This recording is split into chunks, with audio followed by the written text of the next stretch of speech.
नमस्कार दोस्तों, मैं प्रतीक कंसारा आज की ऑनलाइन पाठशाला में आपका स्वागत करता हूं। हमने जो लास्ट टॉपिक डिस्कस किया था जिसका नाम था साइकोमेट्रिक चार्ट, हमने साइकोमेट्रिक चार्ट को काफ़ी अच्छे से समझने की कोशिश करी।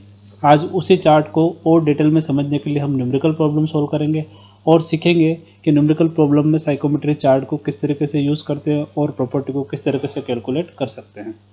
तो सिंपली हम एक प्रॉब्लम लेंगे और उस प्रॉब्लम को सॉल्व करने की कोशिश करेंगे। पहले हम प्रॉब्लम को अच्छे से रीड करते हैं। For a sample of air having 22 degree centigrade dry bulb temperature dBT and relative humidity is 30% at barometric pressure of 760 mm of Hg। तो यहाँ हमको क्वेश्चन में जो ड्राई बल्ब टेम्परेचर है TED बराबर कितना दे रखा है, 22 डिग्री सेंटीग्रेड दे रखा है, और जो रिलेटिव ह्यूमिडिटी को अपन फाई से रिप्रेजेंट करते हैं जिसकी वैल्यू कितनी दे रखी है अपन को 30%।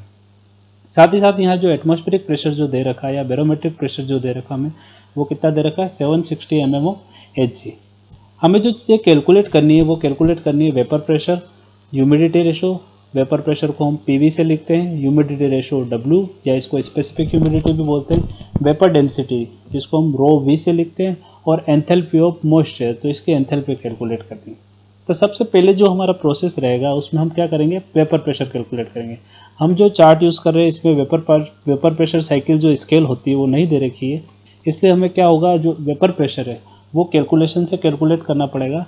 तो हम वेपर प्रेशर किस तरीके से कैलकुलेट कर सकते हैं। देखिए यहाँ हमें क्या दे रखा है, रिलेटिव ह्यूमिडिटी दे रखी है। हमने जो पहले प्रॉब्लम सॉल्व करी थी उसमें क्या था, वेपर प्रेशर निकालने के लिए हम कैरियर इक्वेशन का यूज़ करते थे और कैरियर इक्वेशन की हेल्प से हम क्या करते थे, वेपर प्रेशर कैलकुलेट करते थे। बट यहाँ हमें क्या है, रिलेटिव ह्यूमिडिटी डायरेक्टली दे दी, इस वजह से हम क्या कर सकते हैं, हम जानते हैं जो रिलेटिव ह्यूमिडिटी होती है फाई बराबर क्या होता है PV ओवर PS। तो हमारी जो वैल्यू ऑफ PV है वो इस इक्वेशन से कैलकुलेट हो जाएगी, इस वजह से हमें कैरियर इक्वेशन लगाने की जरूरत नहीं है। तो यहाँ हम जानते हैं फाई बराबर क्या होता है PV ओपन PS। तो यहाँ फाई की वैल्यू हमें 30% दे रखी है। PS होता है सेचुरेशन प्रेशर। हम अच्छे तरीके से जानते हैं कि जो PS क्या होता है आपका saturation pressure corresponding to dry bulb temperature. Dry bulb temperature के हिसाब से जो सेचुरेशन प्रेशर होता है वही क्या कहलाता है, मेरा PS कहलाता है। हम अच्छे तरीके से ये चीज़ जानते हैं। हम ये भी जानते हैं कि जो TD होता है इसका संबंध PS से होता है, और PS यदि पता हो तो TD निकल सकता है, TW पता है तो PW निकल जाएगा, PW पता है TW निकल जाएगा। सिमिलरली आपका TDP ड्यू पॉइंट टेम्परेचर पता है तो partial pressure of water vapour निकल जाएगा, और PV पता है तो क्या निकल जाएगा, ड्यू पॉइंट टेम्परेचर निकल जाएगा।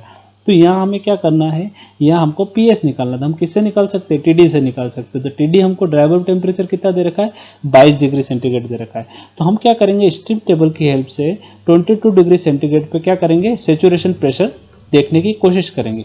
यदि हम स्टीम टेबल में जाते हैं तो स्टीम टेबल में क्या है आपका 22 डिग्री सेंटीग्रेड पे सेचुरेशन प्रेशर कितना है 0.02645। तो इस वैल्यू को हम क्या बोलते हैं, इस वैल्यू को बोलते हैं सेचुरेशन प्रेशर। तो सेचुरेशन प्रेशर कितना हो गया आपका 0.02645 बार। इस हिसाब से वैल्यू ऑफ PS निकल गई। तो यहाँ हमें दो चीज़ें पता पड़ गई, फाई पता पड़ गया और PS पता पड़ गया। तो इस हिसाब से हम PV कैलकुलेट कर लेंगे। PV बराबर क्या हो जाएगा, इन दोनों का क्रॉस मल्टीप्लिकेशन हो जाएगा, तो फाई डॉट PS। तो 5 की वैल्यू 30% है, इसको अगर वैल्यू में चेंज करेंगे तो 0.30, और PS की वैल्यू कितनी होगी 0.02645। इस हिसाब से PV की वैल्यू कितनी कैलकुलेट होगी, जब इसको मल्टीप्लाई करोगे और सोल्व करोगे तो 0.00793 बार। तो ये हमने निकाल लिया partial pressure of water vapour. तो ये एक और तरीका है PV कैलकुलेट करने का, जिसमें हमें क्या दिया जाता है, फाई दे दिया जाता है। तो एक तरीका था कैरियर इक्वेशन का यूज़ करना जिसमें हमें ड्राई बल्ब टेम्परेचर और वेट बल्ब टेम्परेचर दे रखे थे, और एक तरीका था जिसमें हमें रिलेटिव ह्यूमिडिटी दे दी और हमने PV कैलकुलेट किया। तो एक आसान तरीका है, अच्छे से आप समझ गए होंगे PV कैसे कैलकुलेट करेंगे।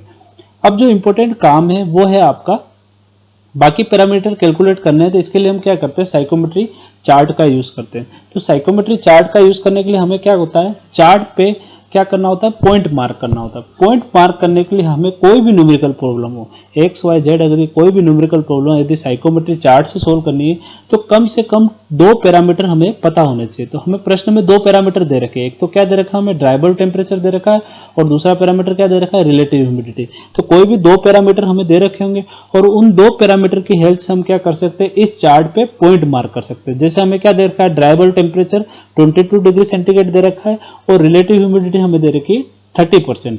तो इन दोनों की हेल्प से हम क्या कर सकते हैं, जो साइकोमेट्री चार्ट है उसके ऊपर पॉइंट मार्क कर सकते हैं। पॉइंट कैसे मार्क करेंगे, देखो यहाँ पहले समझते हैं और फिर हम क्या करेंगे, चार्ट में भी एक बार मार्क करके देखेंगे।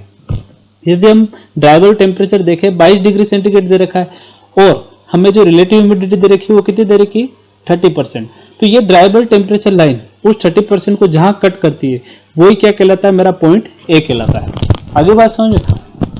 अब हमें क्या करना है, अब यदि अगर हम ये पॉइंट अगर मार्क कर देते हैं चार्ट के ऊपर, तो इस पॉइंट से मार्क करने के बाद हम सारी वैल्यू है क्या कर सकते हैं, बिना कैलकुलेशन के कैलकुलेट कर सकते हैं। कैसे कैलकुलेट करते हैं, सपोज करो मुझे स्पेसिफिक ह्यूमिडिटी फाइंड आउट करनी है, तो स्पेसिफिक ह्यूमिडिटी हम जानते हैं हॉरिजॉन्टल लाइन होती है और वर्टिकल एक्सिस को जहां कट करेगी वही क्या कहलाती है, मेरी स्पेसिफिक ह्यूमिडिटी। तो यहाँ से एक हॉरिजॉन्टल लाइन खींचूंगा, ये जहां कट करेगी वही मेरी क्या कहलाती है, स्पेसिफिक ह्यूमिडिटी।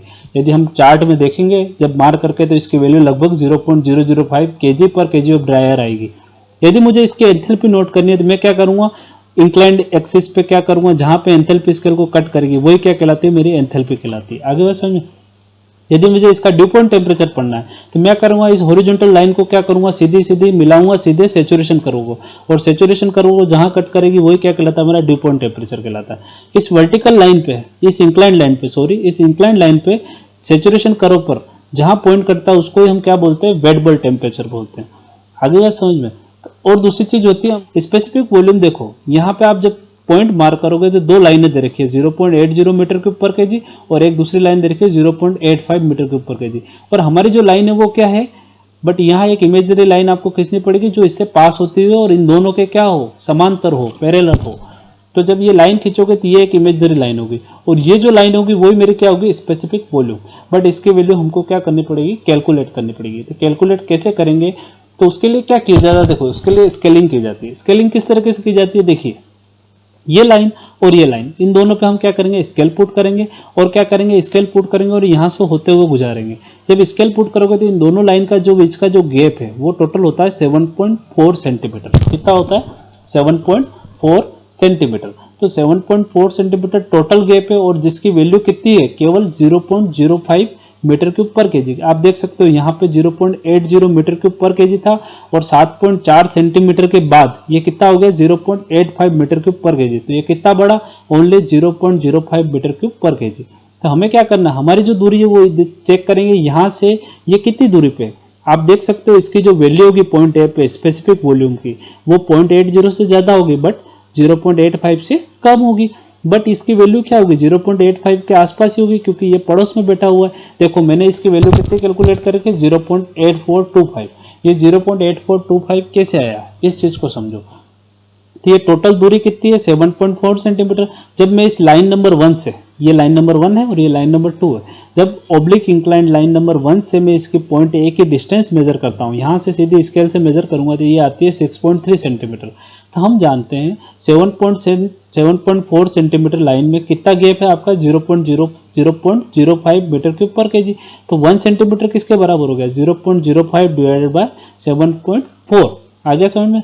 तो हमें यहाँ से कितनी दूरी निकालनी है, हमें निकालनी है 6.3 सेंटीमीटर। तो 6.3 सेंटीमीटर कितने बराबर हो जाएगा, तो ये जो आया उसको 6.3 से मल्टीप्लाई कर देंगे। जब इसको मल्टीप्लाई करोगे, राउंड ऑफ करोगे तो इसकी वैल्यू आएगी 0.04256 मीटर क्यूब पर केजी। मतलब 6.3 सेंटीमीटर की वैल्यू कितनी होगी, 0.0426256 मीटर क्यूब पर केजी। ये जो वैल्यू है ये हो गई 6.3 सेंटीमीटर के लिए। तो हमें क्या करना पड़ेगा, यहाँ से 6.3 सेंटीमीटर की वैल्यू जोड़नी पड़ेगी। तो यहाँ तक वैल्यू कितनी थी, 0.80। इसमें क्या करेंगे हम, 6.3 सेंटीमीटर की वैल्यू ऐड कर देंगे। तो इसकी वैल्यू जब ऐड करोगे तो ये टोटल वैल्यू कितनी आ गई, 0.84256। तो यहाँ तक की जो वैल्यू है इस इमेजिनरी लाइन की वैल्यू कितनी हो जाएगी, 0.84256। तो इसको बोलते हैं स्केलिंग। हम ग्राफ पे स्केलिंग करके कोई भी वैल्यू आसानी से फाइंड आउट कर सकते हैं। तो स्केलिंग करना हमको आना चाहिए, ये एक सिंपली मेथड है जिसको हम बोलते हैं स्केलिंग। आप अच्छी तरीके से समझ गए होंगे स्केलिंग करके हम स्पेसिफिक वॉल्यूम किस तरीके से कैलकुलेट कर सकते हैं।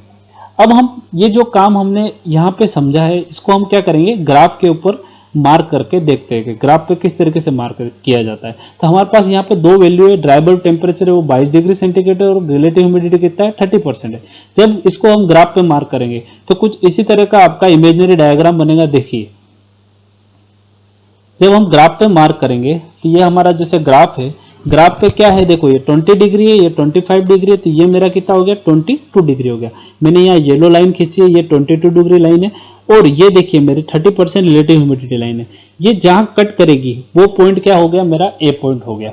अब मुझे क्या निकालना है, ह्यूमिडिटी रेशो निकालना है। तो ह्यूमिडिटी रेशो निकालने के लिए मैंने ये ब्राउन लाइन खींची है, ये जहां पे वर्टिकल एक्सिस को कट करेगी, जैसे 0.005, ये मेरी क्या हो गई, W की वैल्यू हो गई 0.005। यदि मुझे एंथैल्पी नोट करने थे, एंथैल्पी नोट करने के लिए मैं क्या करूंगा, जो एंथैल्पी लाइन है, ये इंक्लाइन लाइन, उसी को फॉलो करूंगा, और ये जहां एंथैल्पी स्केल को कट करेगी ये क्या कहलाती है, मेरी एंथैल्पी कहलाती है, और इसकी वैल्यू मैं रेट कर लूंगा, जैसे 35 से थोड़ा सा कम है ये वैल्यू। आगे समझ में।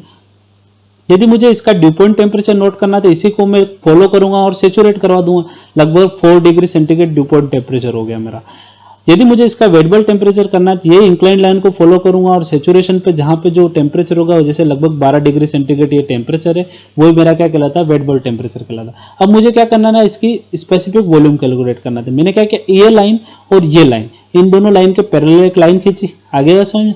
अब मैंने यहाँ स्केल रखी और यहाँ स्केल रखी और इस पॉइंट से गुजारी, तो इसका टोटल जो गैप था वो 7.4 सेंटीमीटर था, और यहाँ से ये जो डिस्टेंस थी वो 6.3 सेंटीमीटर थी।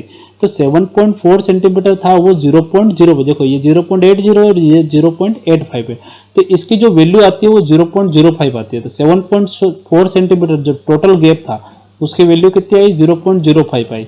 तो हम क्या करेंगे, यहाँ से ये 6.3 था, तो 6.3 सेंटीमीटर की वैल्यू निकाली, उसको क्या किया, वो जो वैल्यू आई वो 0.80 में ऐड कर दी, तो वो मुझे क्या मिल जाएगा, इस पॉइंट की स्पेसिफिक वॉल्यूम मिल जाएगा। तो आप अच्छी तरीके से समझ गए होंगे कि ग्राफ पे मुझे क्या करना होगा, यदि कोई पॉइंट मार्क करना है तो पॉइंट मार्क करने के लिए मुझे क्या होना चाहिए, दो वैल्यू पता होनी चाहिए, कैलकुलेट कर सकते हो। तो आप अच्छी तरीके से समझ गए होंगे कि ग्राफ पे पॉइंट किस तरीके से मार्क करना है, और पॉइंट मार्क करके हम वैल्यू किस तरीके से कैलकुलेट कर सकते हैं। यदि हम प्रश्न की बात करते हैं तो प्रश्न में हमने आप अच्छे तरीके से देखा होगा, जब पॉइंट मार्क कर देते तो हमारा कुछ काम नहीं रहता है, केवल वैल्यू रीड करना होता है।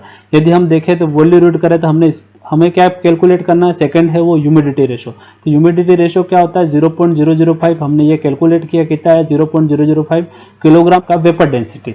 हम वेपर डेंसिटी किस तरीके से कैलकुलेट करेंगे, हम जानते हैं जो स्पेसिफिक ह्यूमिडिटी होता है वो mass of vapour upon mass of air होता है, और साथ ही साथ हम ये भी जानते हैं अगर वॉल्यूम कांस्टेंट रहे तो ये किसके बराबर हो जाता है, रो वी ओपन रो ए। तो W बराबर क्या हो गया, रो वी ओपन रो ए। जब हमने रो वी का डेरिवेशन किया था वहां पर हमने देखा था जो डेंसिटी ऑफ वेपर है वो कैसे निकाल जाती है, W बराबर रो वी ओपन रो ए। तो यहाँ से अगर हमें क्या निकालना, वेपर डेंसिटी निकालना है, तो वेपर डेंसिटी बराबर क्या हो गया, W इंटू रो ए।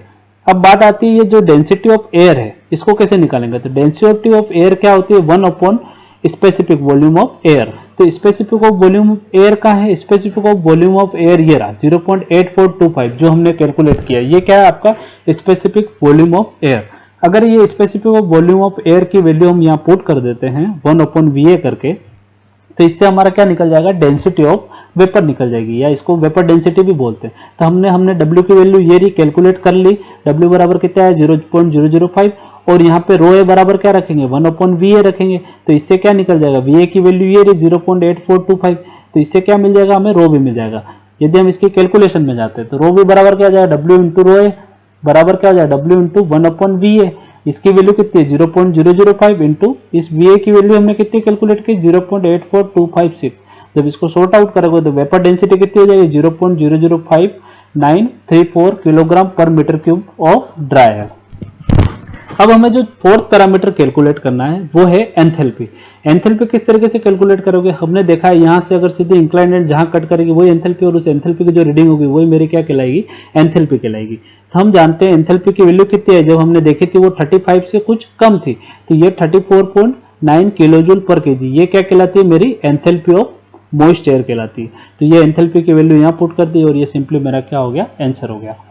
आशा करता हूं आप ये न्यूमेरिकल अच्छे से समझ पाए होंगे, और इस न्यूमेरिकल को ये मार्किंग किस तरीके से की ये भी आप अच्छे से समझ पाए होंगे, और इस मार्किंग करने के बाद वैल्यू किस तरीके से रेड करनी है वो भी आप अच्छे से समझ गए होंगे।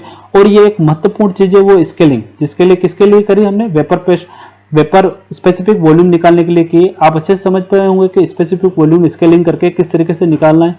आशा करता हूँ ये सारे टॉपिक आप अच्छे से समझ पाए होंगे। धन्यवाद। जय हिंद, जय भारत।